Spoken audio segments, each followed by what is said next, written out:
네, 반갑습니다. 자, 후박, 생강, 바나, 감초, 인삼탕, 줄여서 후생반감인탕 해보겠습니다. 조문부터 보겠습니다. 발한 후에 복창만자, 후박, 생강, 바나, 감초, 인삼탕 주지라. 땀을 냈는데 그 이후에 배가 빵빵해졌다고 합니다. 이유가 뭘까요? 자, 같이 한번 볼까요? 자, 제가 이거 글을 쓰려고 했는데 참 글쓰기가 참 그래서 간단하게만 제가 적어봤습니다. 자, 우리가 발안법을 쓴다. 이거는 표증이 있다는 거죠. 표증의 증상은 발열오한. 특히 대부분은 발열입니다. 열이 나는 걸 보고는 표증이 있다라고 우리가 인식했습니다. 그런데 발열이라는 게 꼭 표증만 있는 건 아닙니다. 뭐뭐 있죠? 소양병도 있고요. 양명병도 있고요. 그렇습니다. 그 다음에 은병에도 드물지만 있죠. 발열이라고 우리가 가정을 하고는 발열이 있는데 발안법을 썼어요. 그런데 이제 갑자기 복창만이 됐어요. 자, 복창만이라는 거는 기운이 딱 갇히는 거죠. 어느 부위에? 배 부위에. 횡격막이 이렇게 있으면 이 부위가 갑자기 기체가 되는 거예요. 원래는 이렇게 기운이 밖으로 잘 순환이 돼야 되는데 순환이 안 되고 안으로 탁 갇혀버리는 그게 복창만입니다.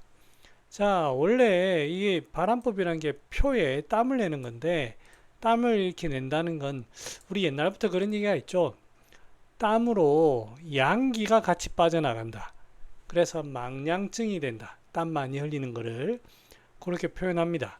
실제 땀을 많이 흘려보면 개운하다고 얘기는 하시지만 더 흘리면 대체적으로는 지칩니다. 그리고 땀을 너무 많이 빼면 또 추위도 타고 그렇습니다.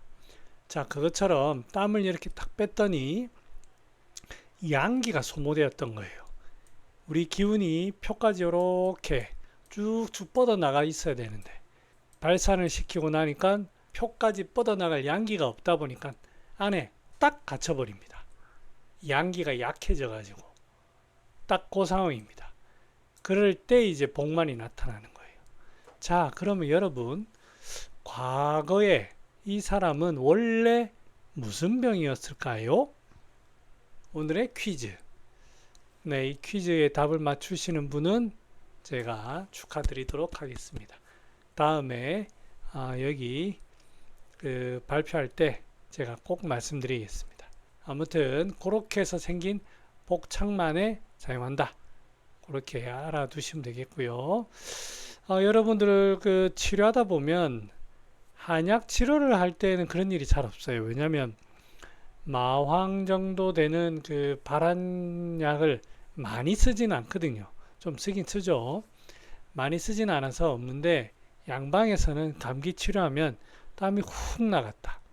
링고 맞고 땀이 훅 나갔다. 이런 얘기를 조금 하긴 합니다. 그래서 감기 치료에는 부작용들이 조금 있어요. 그래서 이런 일들이 좀 있거든요. 그래서 참고 좀 하시면 쓸 일들이 좀 있습니다. 그리고 우리가 흔히 환자들을 봤을 때 땀 빼고 나서 배가 빵빵합니다라고 말하는 사람 별로 없습니다. 저는 잘 못 만나봤어요. 그냥 배가 빵빵해서 이걸 치료하는 거죠. 그래서 그런 것도 참고하시기 바랍니다. 자, 이제 주치 볼게요. 방극에는 치, 흉복만이 구토자 이렇게 되어 있습니다. 자, 여기 약재에 보면 제가 그림을 요거 가져왔는데 반화가 작용하는 부위는 초록색 부위입니다. 초록색 부위. 그러니까 비위를 중심으로 해서 주로 작용하고요. 후박도 주로 배에 작용하지만 후박은 폐에도 작용합니다. 그래서 기침을 한다든지 목이 간질간질하다든지 뭐가 심리적인 문제로 가슴이 갑자기 답답해진다든지 이럴 때에도 쓸 수 있어요. 그래서 범위가 좀 다릅니다. 범위가 전체적으로 서로 기운을 소통시키지만 또 다르고 부위가 작용하는 부위가 다르고 반화와 후박은 전부 다 습기를 같이 봅니다. 습기를 같이 봅니다만 후박은 물체, 음식물에 의해서 정말 대변이 안 나온다든지 이런 것까지 같이 치료를 해요. 반면에 반화는 비위에 특화되어 있어요. 그래서 구역이라든지 트림이라든지 이럴 때에는 반화가 없으면 안 됩니다. 그래서 그런 것도 좀 알아두시면 좋을 것 같고, 둘 다 기체를 보는 약이지만 흉복 쪽에 다 작용한다. 그래서 방극에 보면 흉복만이라고 되어 있습니다. 그 다음에 반화와 생강이 들어가니까 구토에도 쓸 수 있다. 그 다음에 인삼, 인삼은 비위가 그만큼 약해진 그런 상황입니다. 그런 거 알아두시면 좋을 것 같고, 이 약에는 복통이 별로 없습니다. 아예 없는 건 아닙니다. 후박으로도 복통을 치료할 수 있습니다만, 복통이라고 하는 것은 조금 더 혈 쪽에 가까워요. 혈. 이런 의미를 좀 아실지 모르겠는데, 피와 조금 더 연관이 있는 게 통증이에요. 기혈이 응체되는 게 통증과 가까워 가지고, 그래서 혈과 가까워서 복통은 별로 없습니다. 그리고 이게 발한 후에만 나타나는 것도 아니고, 갑자기 설사를 시켜도 이렇게 나타납니다. 갑자기 배가 빵빵해진다든지, 대황제를 쓰고 나서 오히려 더 배가 빵빵하다든지 이런 얘기를 할 때가 있습니다.